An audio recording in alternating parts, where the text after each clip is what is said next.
입니다. 3번. 오늘 예언이라는 단어가 3번 나와요. 예언이라는 단어가 오늘의 핵심 주제이고 예언이 무엇인지에 대해서 한번 살펴보겠습니다.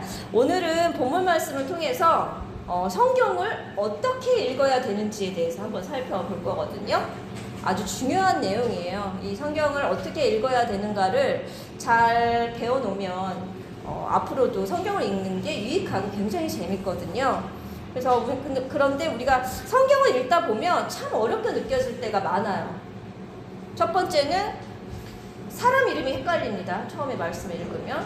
그리고 또 지명, 장소 이름 이런 것들도 한국말이 아니라서 너무 헷갈려요. 위에서 얘기한 같은 장소인지 아닌지 막 헷갈려요. 그리고 말씀이 조금 그런 게 익숙해지면, 시간이 지나서 익숙해지면 말씀을 위인전이나 아니면은 역사책, 도덕책처럼 읽을 때가 많습니다. 그런데 성경은 그런 종류의 책이 아니에요. 이렇게 살아라 저렇게 살아라 하는 그런 도덕책이나 인간 개발서 수준의 책이 아닙니다.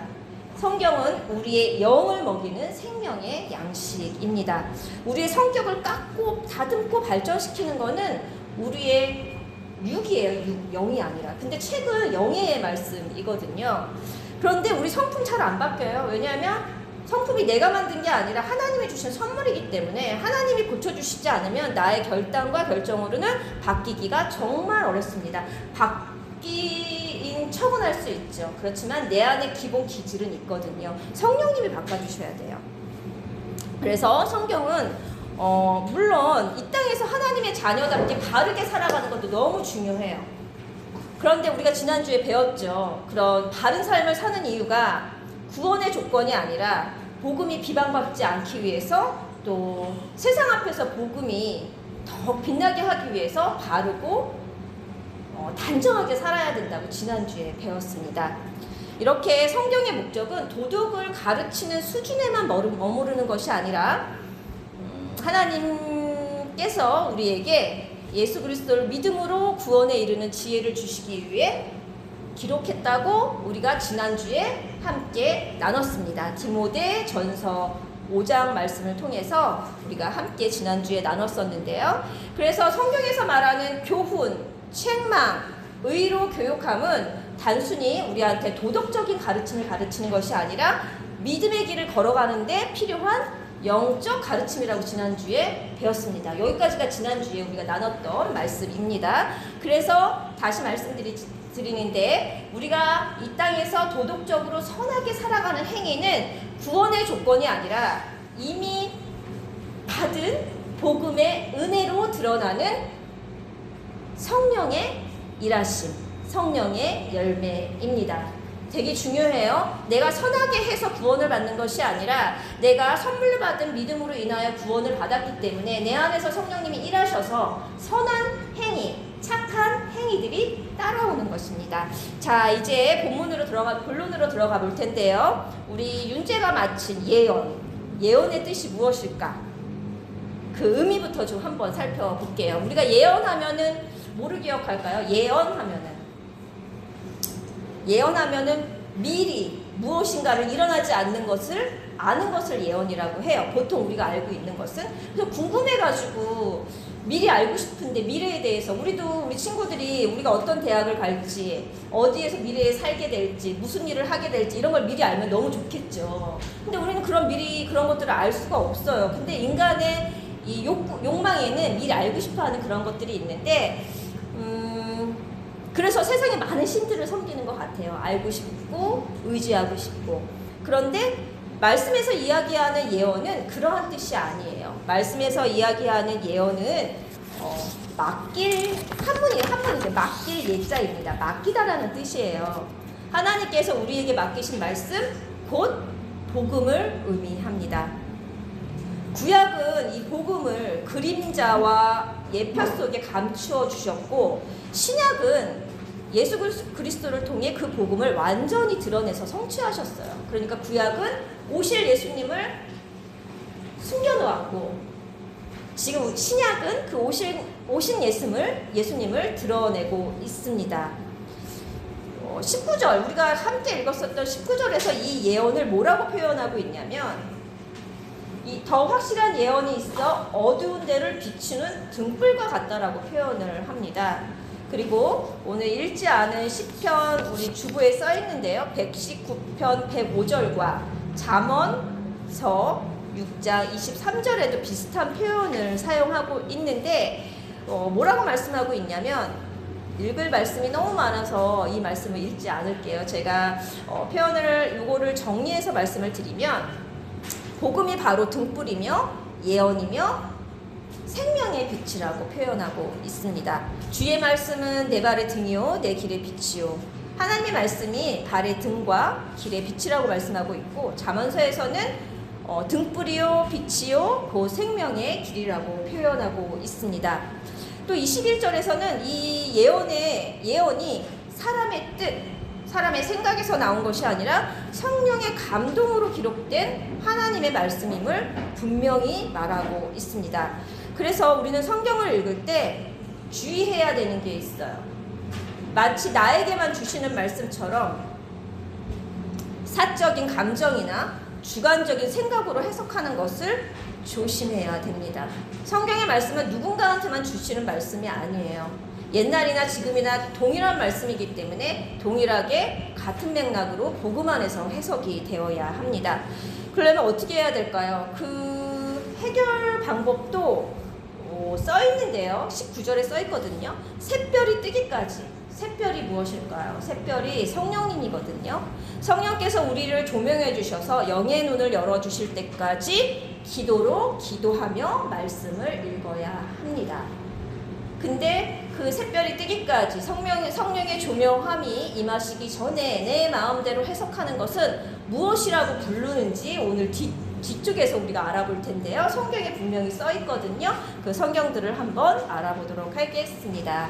이제는 내가 4번만 기억하라고 했죠. 오늘은 이제는 성경을 어떻게 읽어야 되는지를 4가지로 해서 한번 나눠 볼 거예요. 성경을 어떻게 읽어야 되지? 근데 우리가 제일 많이 우리가 묵상하는 방법은 누구처럼 살아야지, 누구처럼 해야지, 겸손해야지, 착하게 살아야지, 이런 결론들로 많이 내려요. 근데 그렇게 내리면 세상의 책과 무슨 차이가 있을까요? 성경책은 그런 도덕책이 아니고 영의 양식이라고 그랬어요. 생명의 양식이라고 했습니다. 그렇기 때문에 말씀을 읽는 길을 잘 틀어줘야 돼요. 그래서 오늘은 어떻게 성경을 읽어야 되는지 4가지로 해서 한번 알아볼 텐데요. 첫 번째는 고린도전서 4장 6절의 말씀에 쓰여있는 말씀인데요. 우리 한번 읽어볼까요? 고린도전서 4장 6절 말씀 주보에 나와 있죠. 우리 다 같이 한번 읽어보겠습니다.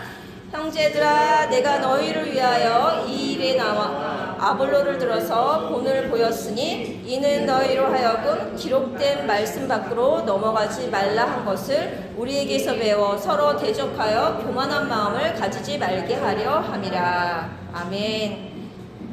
어디로 넘어가지 말라고 했죠? 기록된 말씀 밖으로 넘어가지 말라고 했습니다. 그러면 기록된 말씀을 어디까지 봐야 할까요?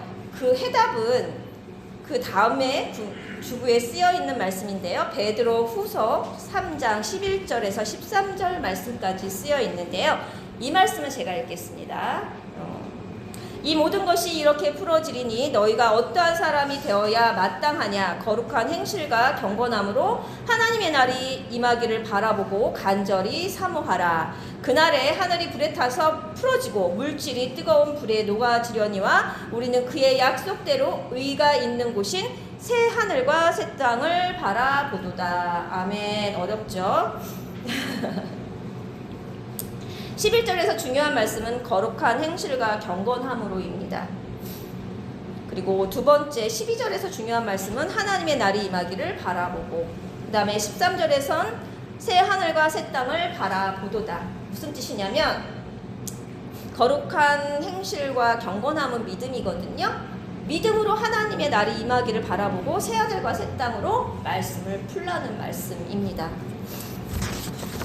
여기서 흔히 오해가 있어요. 말씀 밖으로 넘어가지 말라 그러니까 문자대로 지켜야 되는 줄 알아요. 문자대로 말씀대로만 지켜야 된다라고 그런 오해를 하는데요. 우리가 문자대로만 읽고 문자대로만 지키면 구약의 제사나 율법의 대부분을 지킬 수가 없어요. 우리 초반에 우리 친구들 왔을 때 양 얘기 많이 했죠. 제사 드리는 양 얘기 많이 했죠. 우리는 제사 때 양을 가지고 와서 제사를 지금 드린다 안 드린다? 민재야? 양 어디서 데리고 올까? 양으로 가지고 와서 제사를 드릴래? 우리 민재는?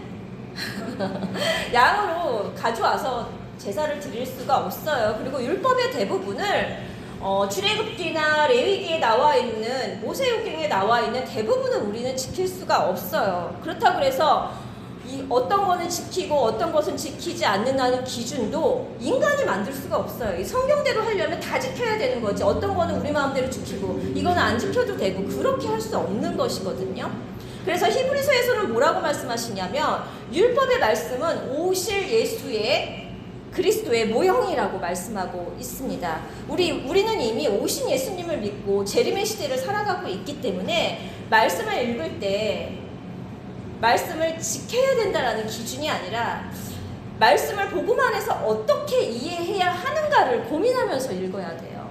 이 말씀을 복음으로 어떻게 우리가 현재 이미 예수님이 오신 재림의 시대를 기다리는 이 시간에 우리는 이 말씀을 복음적으로 어떻게 풀이해야 되나 그 말씀에 집중하면서 고민하면서 말씀을 읽어야 합니다.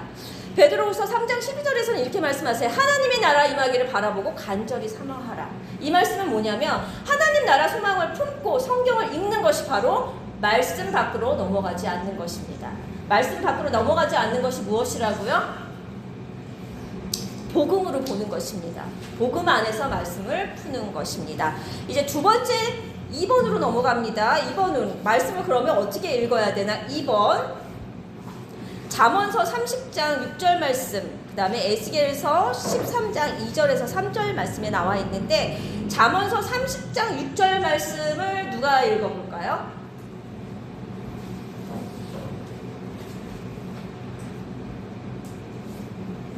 고마워. 읽어줘. 잠언서 30장 6절 말씀.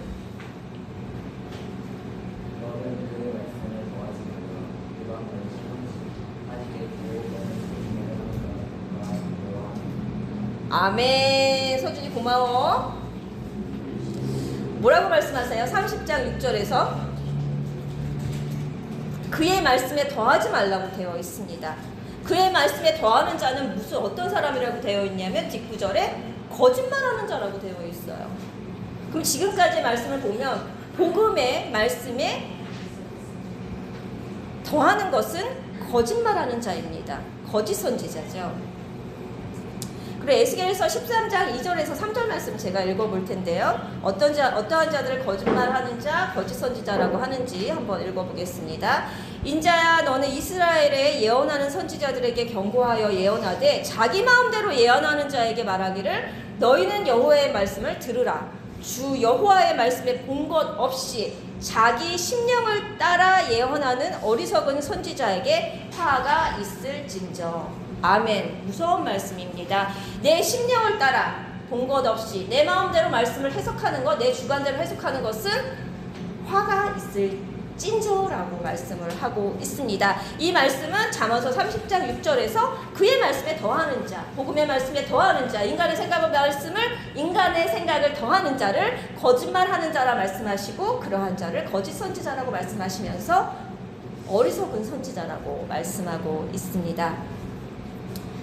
또한 예수님도 마가복음 7장에서 말씀하고 있는데요. 하나님의 계명보다 사람의 계명과 전통을 교훈 삼아 앞세워 가르치는 유대인들을 책망하셨습니다. 그러니까 교회는 우리 친구들 이거 하지 말아라, 이거 해라, 인사해라 이런 것이 성경이 아니에요. 그거는 우리가 기본적으로 살면서 해야 되는 거예요. 어른들한테 인사하고 감사합니다, 죄송합니다 이런 거는 기본 세상에서도 우리가 지켜야 되는 에티켓이에요. 근데 교회는 도덕을 지키라고 그런 말씀을 들으러 오는 것이 아니라 하나님 나라 예수님 얘기를 들으러 오는 곳이에요. 그렇기 때문에 우리 친구들 지금 몇 달 동안 같이 함께 예배 드렸지만 맨날 저 얘기야 할 수 있지만 교회는 그런 곳이에요. 예수님 얘기, 하나님 나라. 그래서 하나님 나라를 소망하게 만드는 곳이 하나님의 집, 교회입니다. 그런데 전통을 말씀을 섬기기 위한 것처럼, 그러니까 전통이 말씀보다 앞서는 것처럼 가르치는 경우가 많습니다. 그런데 전통은 말씀을 섬기기 위한 것이지 결코 말씀보다 앞설 수 없습니다. 성경 어디에서도 전통이 성경보다 중요하다고 말씀하는 곳이 없어요. 만약에 전통이 성경보다 중요하다고 우선순위에 있다라고 한다면 그 교리는 어디에서 찾아볼 수 있냐면 우리가 많이 접할 수 있고 쉽게 만날 수 있는, 필리핀에서 만날 수 있는 천주교입니다. 천주교는 말씀보다 전통과 교리가 우위에 있는 종교입니다. 이제 세 번째 말씀을 들어갈 텐데 그 전에 문제는 뭐냐면 사람의 전통과 하나님의 복음을 구별 못하는 우리의 무지함이 있다라는 거예요. 어떻게 구별해야 될까? 그 구별하는 길에 대해서는 아까 제가 4번이라고 계속 얘기했죠. 4번에 가서 다시 한번 이야기하겠습니다. 그 다음에 세 번째 설득력 있는 말, 그 다음에 미화라는 거는 아름답게 포장된 그런 말에 속지 말라고 이야기하고 있습니다. 그 말씀은 고린도전서 2장에서 5절 말씀까지 있는데 길어요. 근데 아까 우리 서준이 읽으라고 이렇게 했던 우리 근호가 읽겠습니다.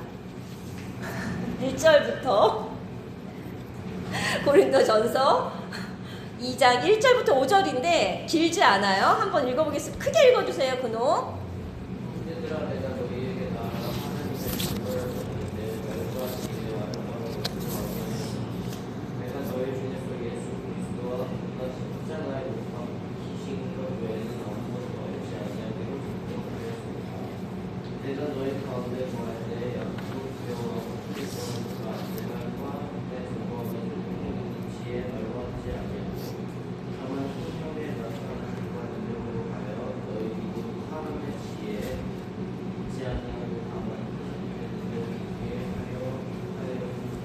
할렐루야, 아멘. 고맙습니다, 근호.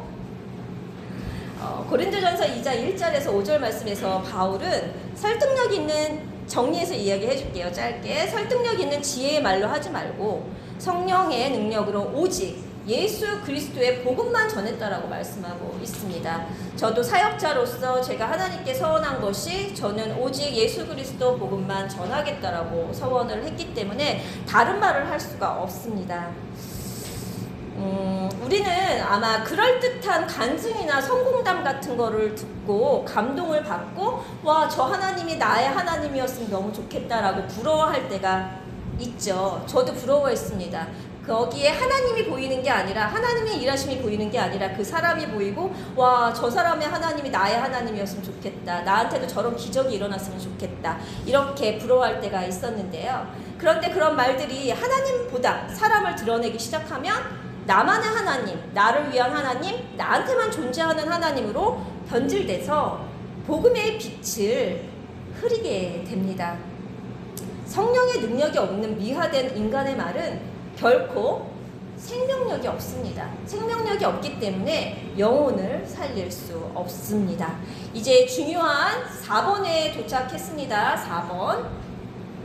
4번 기억하라고 했죠. 4번은 성경 전체는 누구를 증언한다?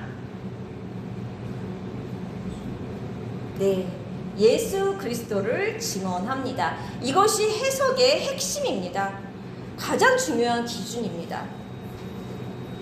이 말씀을 저도 좀 일찍 알았으면 너무 좋았을 텐데 저는 늦게 알았어요. 알긴 알았지만 말씀을 예수 그리스도로 보기보다는 나의 유익한 방향으로 많이 해석하면서 살아왔습니다. 그런데 말씀을 알면 알수록 전체를 알게 되면 오직 예수 그리스도를 드러내기 위한 책이라는 것은 변함없는 진리이며 거부할 수 없는 사실입니다. 그래서 중요한 말씀 두 절을 한번 같이 읽고 다음 내용을 한번 나눠볼 텐데요.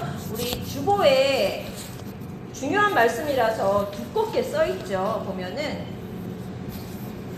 두껍게 중간에 누가복음 24장 44절에서 두껍게 써있죠. 우리 다 같이 함께 누가복음이랑 요한복음 한번 같이 읽어보겠습니다. 또 이르시되 내가 너희와 함께 있을 때 너희에게 말한 바 곧 모세의 율법과 선지자의 글과 시편에 나를 가리켜 기록된 모든 것이 이루어져야 하리라 한 말이 이것이라 하시고 너희가 성경에서 영생을 얻는 줄 생각하고 성경을 연구하니구나. 이 성경이 곧 내게 대하여 증언하는 것이니라. 아멘. 우리 지난주에 배웠죠. 신약에서 얘기하는 성경은 신약이 쓰여지기 전이기 때문에 성경에서 말씀하시는 성경은 어디라고 얘기했죠? 기억하는 친구들 있을까? 아무도 없구나. 이 신약에서 말씀하시는 성경이라는 단어는 신약이 쓰여지기 전 얘기예요. 그래서 구약만을 이야기하는 겁니다. 신약에서 성경은 하면은 구약을 말씀하시는 건데, 뒤에 보면은 뭐라고 말씀하시냐면, 예수님이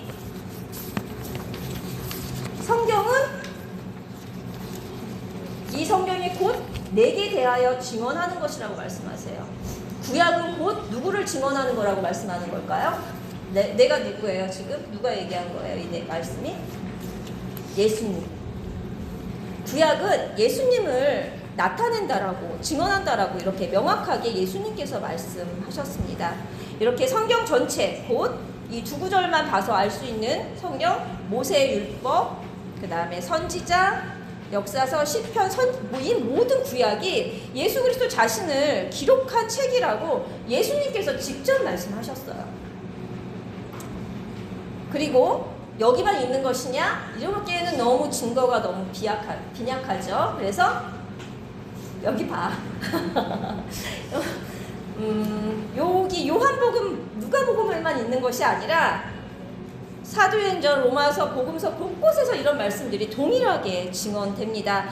특히나 어디에서 제일 많이 나타나고 있냐면 우리 집사님들은 아실 거예요. 제가 이거 몇 번 설교를 해서 어디에 제일 많이 나타나 있나요? 이한주 집사님. 구약에서요? 신약에서요.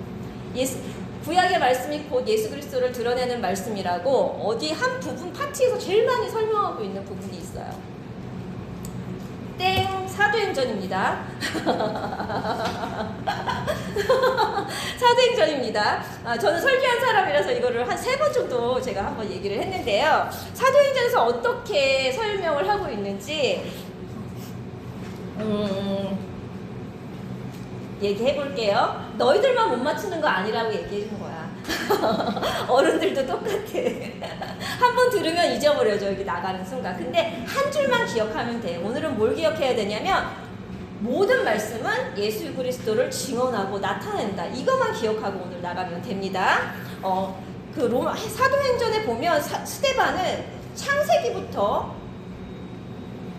강해를 해서 예수 그리스도를 증거했고요. 또 사도행전의 빌립이 에디오피아 내시에게 이사야서를 통해서 예수 그리스도를 증언하고 있습니다. 또 베드로는 모든 선지서를 통해서 예수로 말미암아 죄사함을 예언했다고 설교하고 있고요. 그 다음에 마지막으로 바울은 율법과 선지서들을 통해서 많은 사람들에게 복음을 드러냈습니다. 이렇게 설교라는 것은 이 네 인물 스데반, 빌립, 베드로, 바울의 이 4가지 예로만 봐도 설교를 통해서 말씀을 통해서는 예수 그리스도 복음을 드러내는 것이 강해의 요점입니다. 설교의 요점입니다.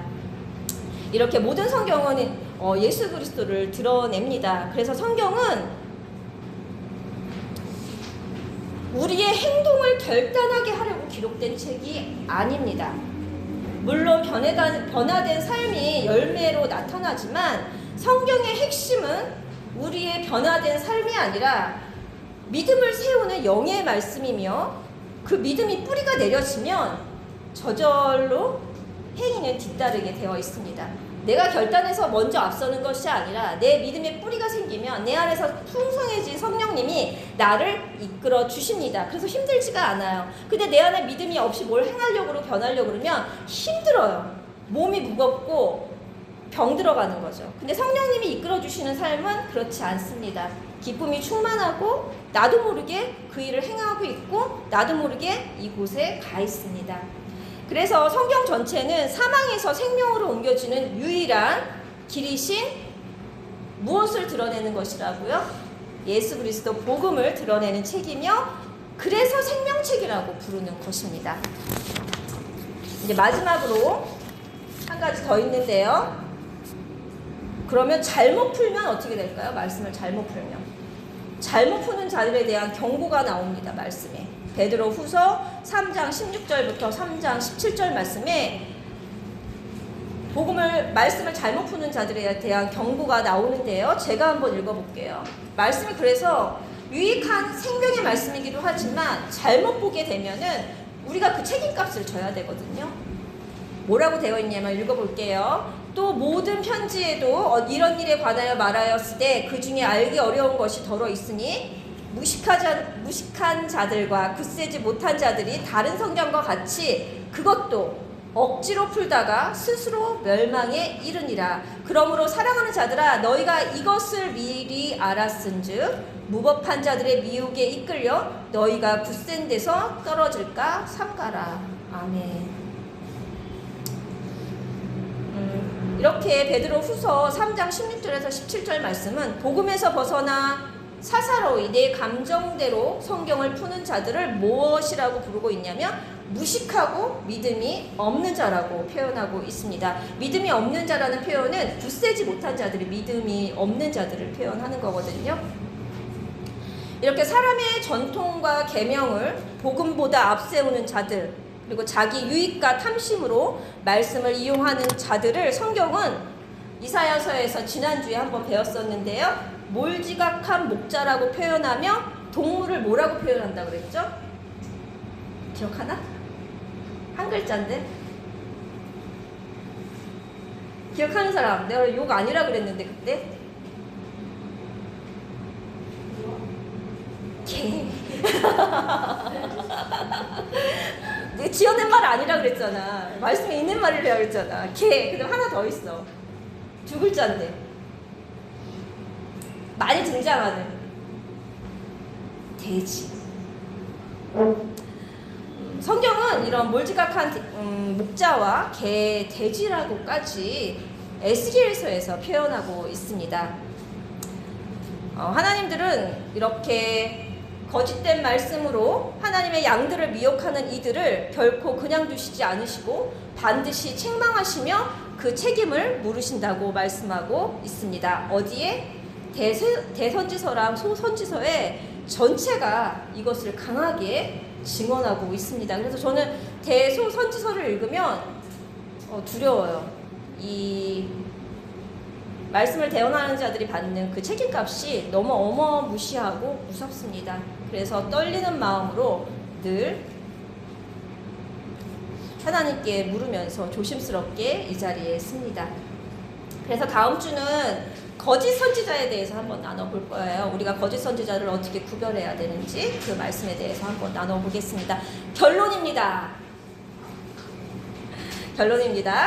더 확실한 예언은 아까 뭐라 그랬죠? 예언은? 은설아 고마워. 더 확실한 예언은 말씀에서 이야기하는 예언은 구약뿐만이 아니라 신약에서 복음이라고 이야기하고 있습니다. 성경에서 말씀하시는 계시, 꿈, 예언 그 모든 초점은 예수 그리스도 십자가 푯대를 향하여 있습니다. 구약은 오실 예수, 신약은 오신 예수, 그리고 우리는 이제 다시 오실 예수, 재림의 시대를 기다리고 있습니다. 이것이 바로 하나님이 우리에게 주신 더 확실한 예언이며 숨겨진 보배입니다. 이제 3줄 남았습니다. 우리는 이 예언, 즉 복음에서 벗어나지 않도록 말씀을 읽어야 합니다. 늘 성령을 구하며 성경을 통하여 예수 그리스도를 깊이 만나시는 은혜가 우리의 삶 가운데 있기를 축복합니다. 아멘.